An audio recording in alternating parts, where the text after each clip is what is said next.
जीवित पुत्रिका का व्रत हर वर्ष अश्विन मास के शुक्ल पक्ष की अष्टमी तिथि को मनाया जाता है। इस दिन माताएं अपने बच्चे के उज्जवल भविष्य और लंबी उम्र के लिए यह व्रत करती हैं।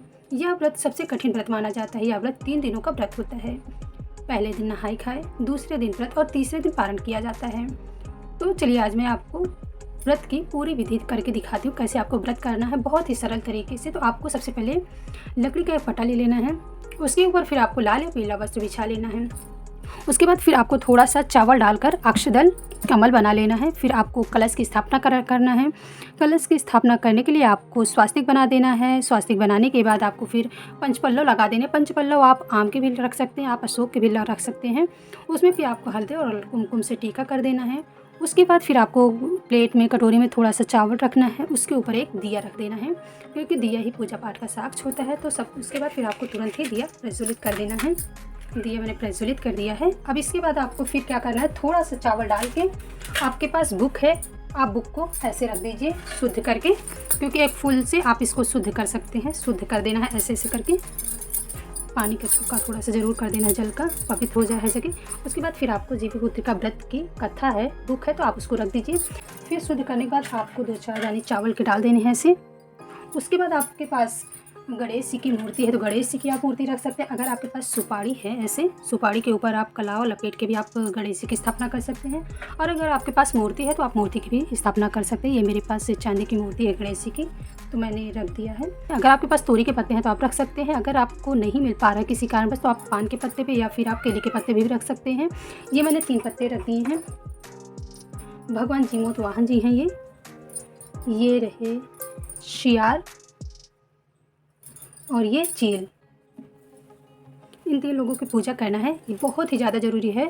जीमूत वाहन जी की पूजा करना। इन्होंने अपनी जान की बाजी लगाते हुए एक माँ के बच्चे को बचाया, जिनकी वजह से ये पूजनीय हो गए जीमूत वाहन जी। और जब ये व्रत हुआ तो सबसे पहले चील और सियार ने किया, जिसकी वजह से यह व्रत बहुत ज़्यादा ही फेमस हो गया, प्रसिद्ध हो गया। तो उसके बाद फिर आपको क्या करना है, सब कुछ शुद्ध करना है। शुद्ध करने के बाद फिर आपको गणेश जी को सिंदूर लगा देना है।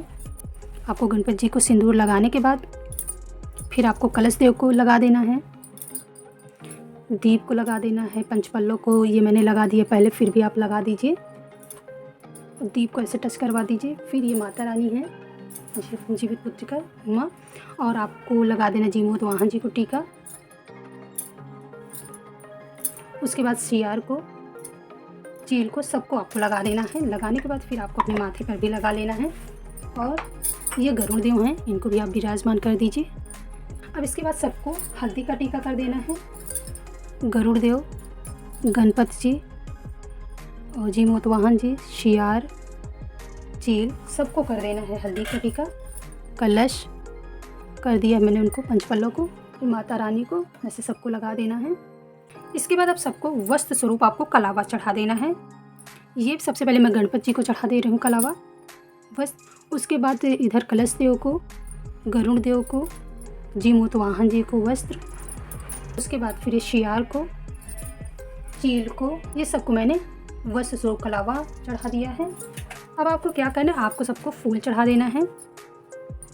अगर आपके पास जनेऊ है तो आप जीमूत वाहन जी को और गणेश जी को दोनों को चढ़ा दीजिए। अगर आपके पास नहीं है तो जीमूत वाहन जी को ज़रूर चढ़ा दीजिए, क्योंकि इस दिन जीमूत वाहन जी की पूजा होती है, जीवित पुत्रिका के दिन। तो आपको जीमूत वाहन जी को एक जनेऊ अर्पित कर देना है, ऐसे पहना देना है। उसके बाद फिर आपको फूल चढ़ा देना है। सबसे पहले गणेश जी को, उसके बाद गरुड़ देव को, फिर आपको चढ़ा देना है कलश देव को, जीमूत वाहन जी को, सियार को, चील को, सबको ऐसे चढ़ा देना है आपको। और इसके बाद आपको ध्यान देना है, सबसे ज़्यादा इसमें चना चढ़ाना बहुत ज़रूरी होता है। तो आपको सबको चना चढ़ा देना है।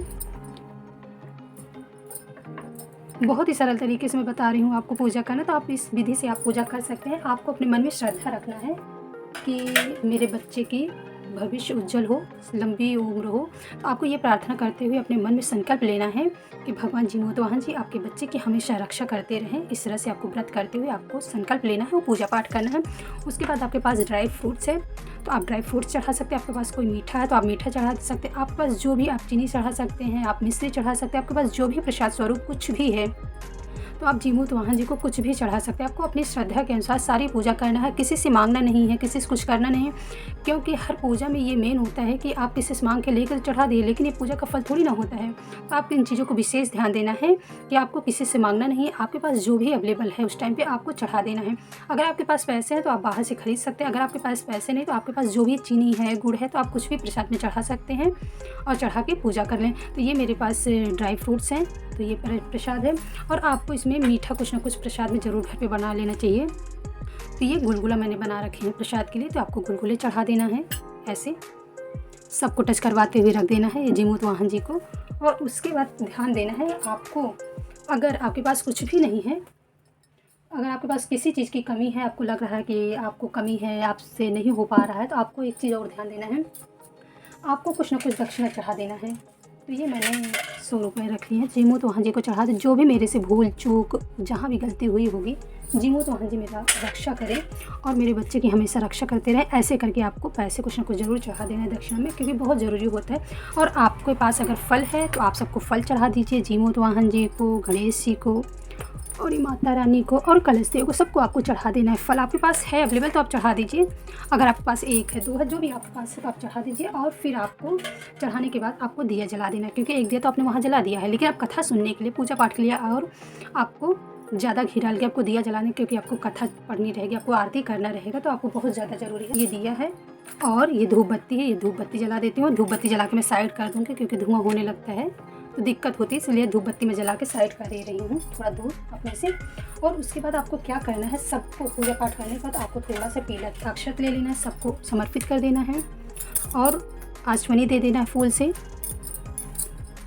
अब आपको अपने व्रत का संकल्प लेते हुए पूजा करना है।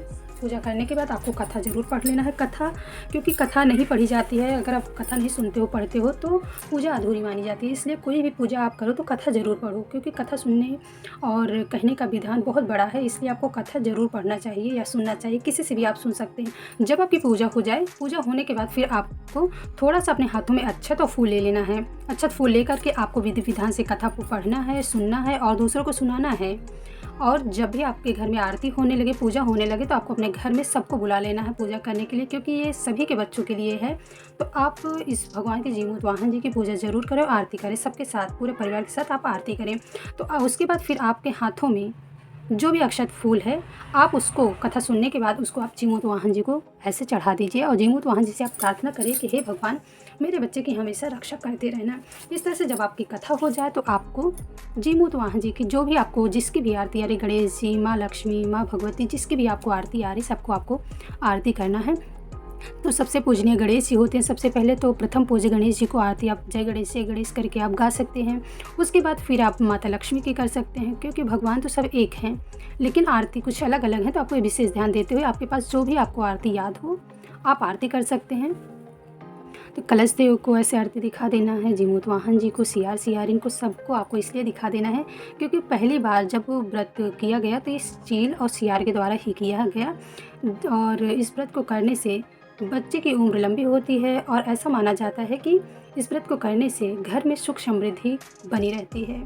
तो दोस्तों, इस तरह से आपको पूजा करना है। पूजा करने के बाद आपको अपने मन ही मन भगवान जीमूत वाहन जी से मनन करना है कि हे भगवान, हमेशा मेरे बच्चे की रक्षा करते रहना और सबके बच्चों की रक्षा ऐसे ही करते रहना। और अगर आपके पास कोई खिलौना है बच्चों के लिए तो आप खिलौना भी चढ़ा सकते हैं, क्योंकि जीमूत वाहन जी बच्चों के भगवान जी हैं, तो संतान के लिए तो ये आपको कुछ न कुछ खिलौने चढ़ा देने। और ये खिलौने जो होते हैं इसको आपको किसी को दान भी दे देना है। इस तरह से पूजा समाप्त होती है। दोस्तों, आपको ये वीडियो कैसे लगी? अगर वीडियो पसंद आई हो तो मेरे चैनल को लाइक से सब्सक्राइब ज़रूर करें। Thank you.